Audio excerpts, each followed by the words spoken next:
እንኳን ደህና መጣችሁ። በዛሬ ቪዲዮአችን የምናየው ክፍል 30 እንግሊዝኛ ኤንትራንስ ኤግዛም ጥያቄዎችን ነው የምንሰራው ማለት ነው። እንግዲህ እንደተለመደው በተደጋጋሚ የጠየቁና የተጠየቁ እጅግ በጣም አስፈላጊ የሆኑ ጥያቄዎችን ያው ሴሌክት አድርገን እየሰራን እንገኛለን።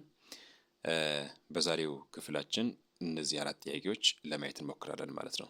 አንደኛ ጥያቄ the students walk down to the school quickly dash late ይላል። A so that to be, B in order to be, C so to be, D so as not to be ይላል።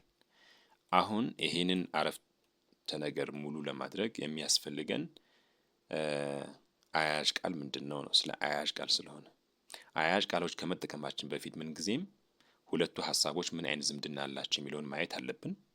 በተለይ ደግሞ ከብላንክ ስፔሱ በኋላ የሚሰጠን አረፍተ ነገር ላይ ትኩረት አድርገን ያ ሪዘልት ከሆነ ወይም ውጤት ከሆነ ውጤት አመልካች ነው የምትጠቀሙት፣ ፐርፐዝ ከሆነ ፐርፐዝ አመልካች ነው የምትጠቀሙት፣ እንዲሁም ደግሞ ምክንያት ከሆነ ምክንያት አመልካች ማርከር ነው የምትጠቀሙት። ኦልዌይስ ከብላንክ ስፔሱ በኋላ ያለውን አረፍተ ነገር ላይ ትኩረት ታደርጋላችሁ።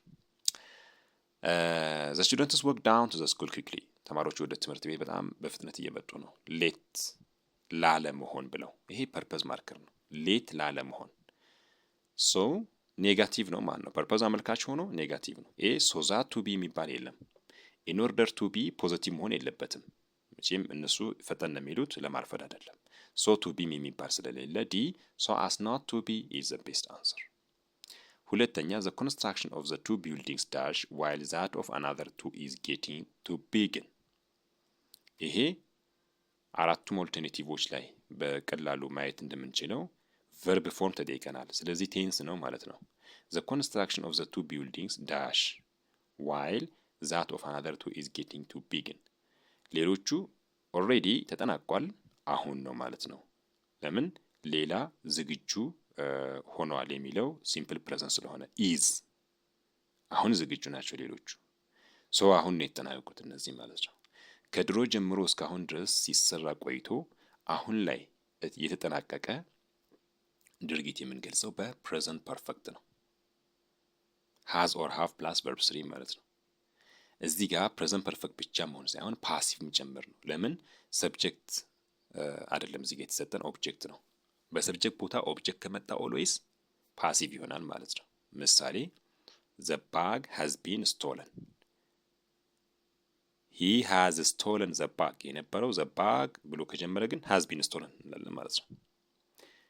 so the construction ሲንጉላር ነው has already been completed ይሆናል ማለት ነው። has already been completed ይሆናል ማለት ነው። ፓሲቭ ፎርም present perfect passive form ኦኬ። ሶስተኛ a dash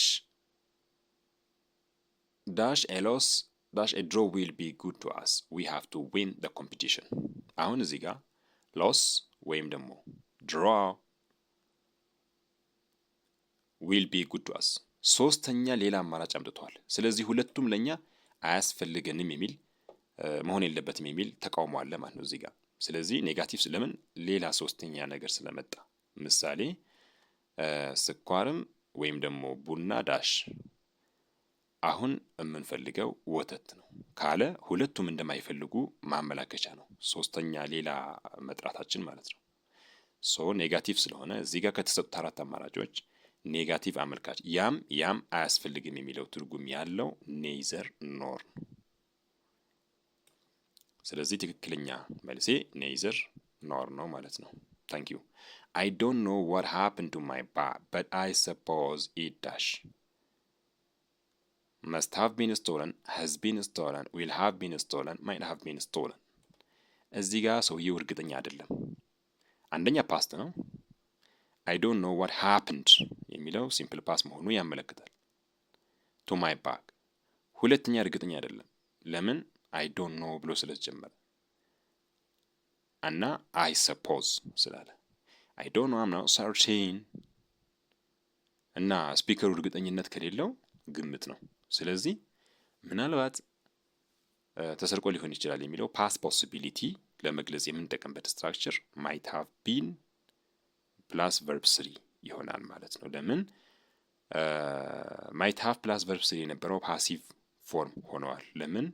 ኢት ብሎ ስለጀመረ ማለት ነው። ወይም ባክ ብዬ እስከጀመርኩኝ ድረስ ፓሲቭ ይሆናል። ለምን? ኦብጀክት ስለመጣ። ታንኪዩ